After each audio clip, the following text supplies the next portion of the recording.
Good evening and welcome. In his strongest comments yet on clerical sexual abuse, Pope Francis has asked survivors for forgiveness and condemned what he described as the Church's complicity in hiding the abuse. He said the Church must make reparation for the grave crimes committed by clerics. After a private mass in the Vatican this morning, Pope Francis met 6 survivors, 2 each from Ireland, Britain and Germany. Our religious affairs correspondent Joe Little is in Rome. Speaking at early morning mass here inside the Vatican, Pope Francis told the 6 survivors that he mourned especially the deaths by suicide of an unknown number of abuse victims. He apologized to those victims' loved ones and to all survivors for the abuse they suffered, including what he called the sins of omission of some church leaders who failed to respond adequately to allegations that priests were molesting children. And one Irish campaigner and abuse survivor witnessed one of the 6 telling Francis what the other 5 recalled they also expressed, their feelings about the Church and about what should be changed.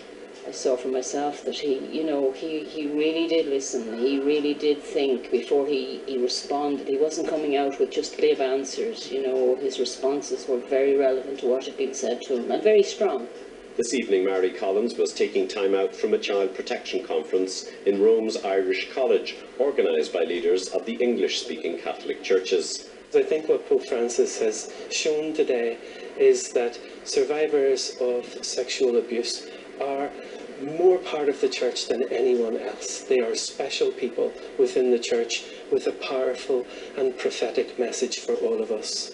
Meanwhile, the Vatican's spokesman rejected accusations that today's meetings were a PR stunt involving church exploitation of the survivors concerned.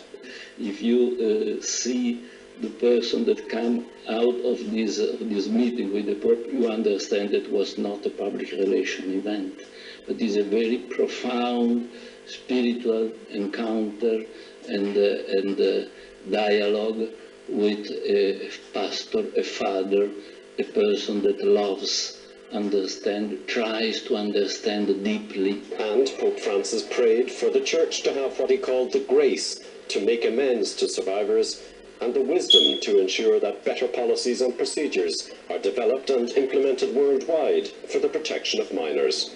Joe Little, RTE News, the Vatican.